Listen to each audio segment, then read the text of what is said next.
Hey, welcome back to Study OT with Sophie.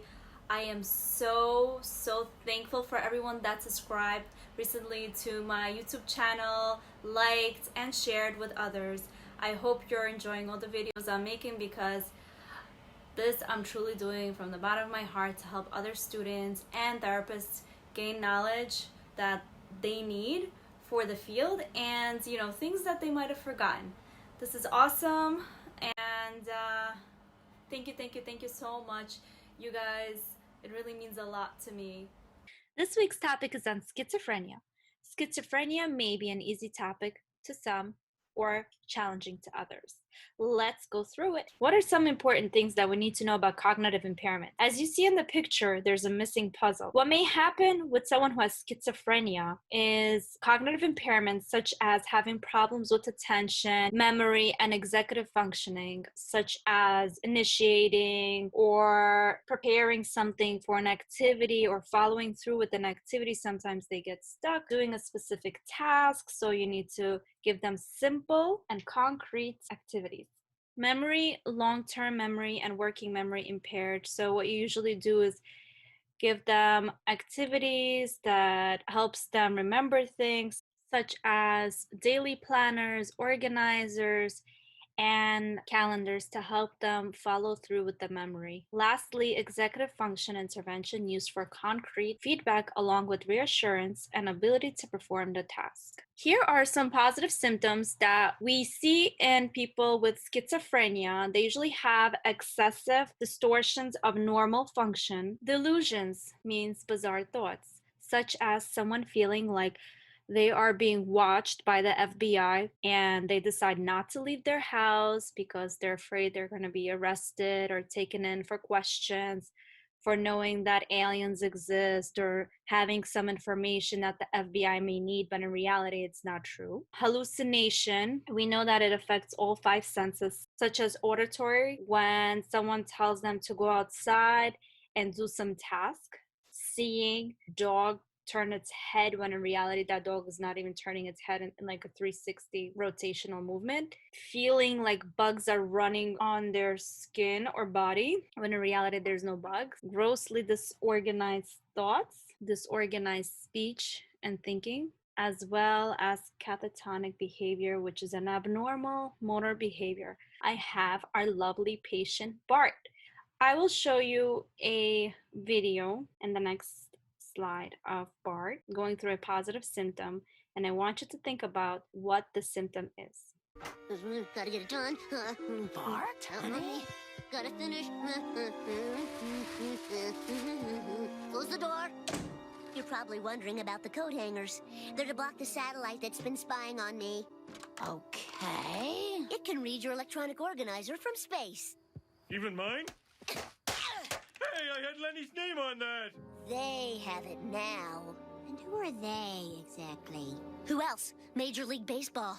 Marge, I think Bart's gone crazy. Oh, Bart, what's happened to you? Nothing yet, but the time draws near. Now let's get those fillings out of you.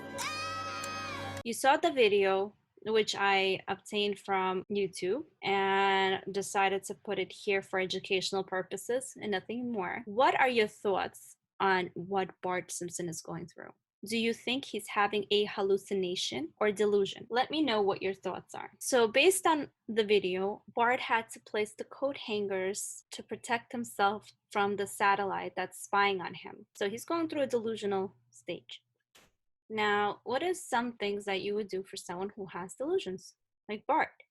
You would give him intellectually challenging verbal activities, such as board games, chess, word games, computer games, current events, discussion, expressive activities such as dancing, which we know Bart loves. If you were to give him any of these activities, he would do them all on his own. And you know that he enjoys computer games. Let's say if Bart Simpson had a hallucination, you would give him simple and structured activities, as well as short-term activities such as staining glass, discussing current events, and activities with strong sensory stimulation, dancing, and watching TV. These are the negative symptoms that you might come across with someone who has schizophrenia have these types of symptoms, such as flat affect, which is reduced intensity of emotional expression and response, as evidenced through a lack of facial expression, gesturing, and voice inflection. Another symptom that they may have is allogia, speech that is decreased or impoverished content, which is also a form of aphasia. Avolition is difficulty initiating and carrying out goal-directed behavior. Asociality is when someone lacks interest of socializing with others. And lastly, attentional impairment, which is difficulty concentrating or screening out irrelevant information. So before I move on, I just wanted to say that there are 5 types of A's, like I mentioned them earlier. What are some interventions that you would do in this case? These are interventions for positive symptoms. A patient with schizophrenia usually does activities that are highly structured and repetitive, so it becomes easy. You give them specific skill training and psychoeducation.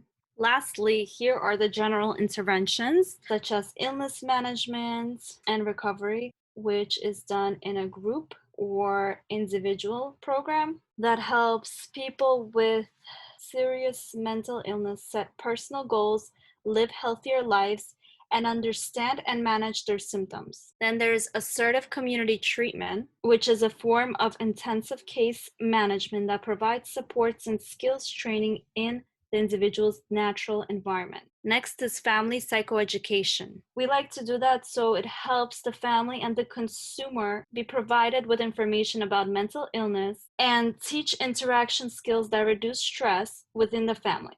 And then there's supported employment, which is designed to place individuals quickly in jobs of their choosing while providing the necessary supports, accommodations, and training to facilitate success at work. Also, something I didn't mention here is integrated dual diagnosis treatment, which is designed for co-occurring mental illness and substance abuse. Both concerns are treated in the same setting using a stage-wise approach that includes motivational treatment and substance abuse counseling. These approaches are all aimed at enhancing occupational performance for individuals with schizophrenia. Furthermore, we as therapists would need to communicate in a simple and clear manner so they would understand what the task is at hand, and also be part of a group so they can actually discuss their emotions and what they're going through and how they can help each other. Lastly, external structure is used to organize the individual thinking in the environment and daily activities. So now think about it. Also, before you go, there is a link on the bottom of the screen that says TrueLearn, where you have a chance to enter and win a free NBCOT exam or a scholarship for something else. Thank you so much for watching my video. I hope it was helpful. I really put a lot into this video and all the videos I make. I look through different types of books, textbooks, research, articles, just to make sure you guys have a better understanding and are able to pass the board exam, as well as be a great clinician, or even in your field work have a great concept of this topic. Please like, subscribe, share with your colleagues, and lastly, leave a comment, because I will reply and get back to you as soon as I can. Bye.